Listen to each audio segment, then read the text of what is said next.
Well, when Congress comes back into session in September, immigration reform will no doubt be on top of their agenda.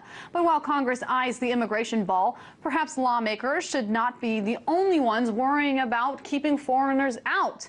They might also want to worry about keeping Americans in. Why? Well, a number of Americans who have chosen to renounce their citizenship has increased sixfold since the second quarter of this year as compared to last year. To discuss this story, I was joined just a short time ago by RT correspondent Erin Ade, and I asked her to help break down the numbers of defecting Americans. A lot of people are leaving. They no longer, not only do they not want to stay, they don't want to pay taxes, and they're willing to give up their U.S. citizenship. So it starts off in Q2 of 2013, 1,130 residents. This is according to an IRS list of those who renounced their citizenships.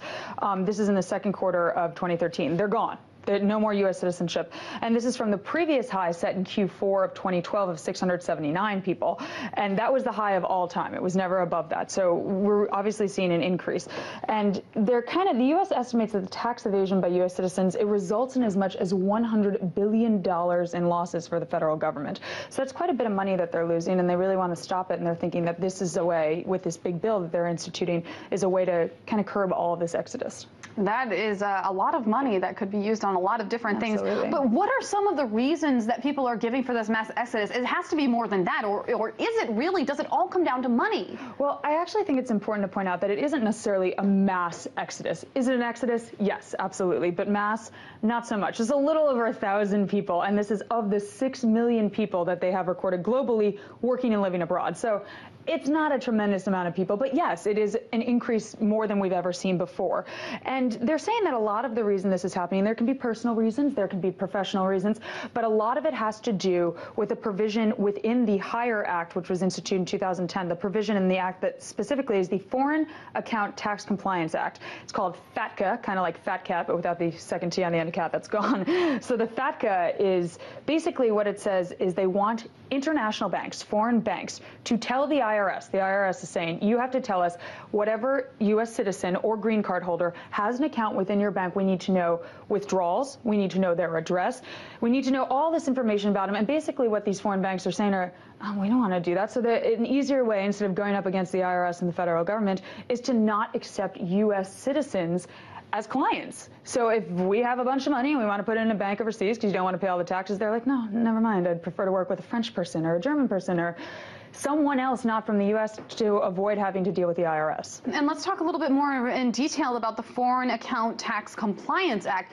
Does the U.S. have the only, is it the U.S. that does it, or do other countries kind of implement this on other citizens that go and live abroad? The U.S. is the only truly developed country and economic power that institutes this on their citizens living abroad. Now, there's 3 portions within FATCA that need to be addressed. And the first one is it's requiring, like I said before, the IRS to disclose names, account numbers, account balances, withdrawals, etc., whenever a U.S. citizen does these sort of financial things within their own financial institution. That's number one. Number two, U.S. people with foreign bank accounts with over $50,000 in a foreign bank account need to fill out paperwork. It's just a new form to the incredibly long tax returns that U.S. citizens are already subject to. And it's not millions and millions of dollars. It's, yes, it's a large amount of money, $50,000, but it's not what we're thinking. We're thinking of like offshore bank accounts. It's smaller than that relatively.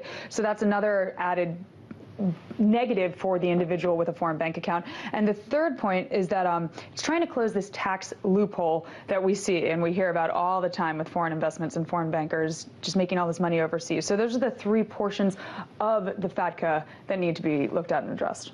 So not going after the Mitt Romneys of the world, just going after exactly. some of the smaller people. But can you give us some examples of famous people? Is there anyone that is notable that has There's been a bunch, actually, which is really surprising. It kind of makes you wonder, hey, if you had all this money, would you do it? But the ones of note, Tina Turner. Who knew? Tina Turner. She actually applied for citizenship and is in Zurich all the time because of fiance or husband. I have to double check. A significant other is in Zurich, so she's going to be over there. Bobby Fischer Fisher, the chess player, no longer an American as well. Denise Rich, she wrote amazing hits for Mary J. Blige. No more drama. She didn't want it here in the U.S., so she got out of here. We also have Eduardo Saverin of Facebook fame. You know, that original investor. He gave up his U.S. citizenship last year. That was a big hoopla as well. And he's in Singapore now, and that was a lot of noise. Those are the ones of note off the top of my head. So, Aaron, let's say that I have a bank account somewhere and I do withdraw my citizenship. How could I get it back? Could I? Would it be very difficult? As a U.S. citizen to... Absolutely. Once it's gone, it's gone. You actually, Elizabeth Taylor in 1965 wanted to renounce her citizenship, and she ended up not going through with it because there was I actually have a quote right here. Taylor reportedly balked at the oath ceremony where she was to abjure all alliances and fidelity to the United States of America. She said she didn't want to say that, so she didn't go all the way through with it. But like you said, no, once it's gone, it's gone. You give up your U.S. citizenship, say goodbye. You're not going to get it back. That was RT correspondent Aaron Aid.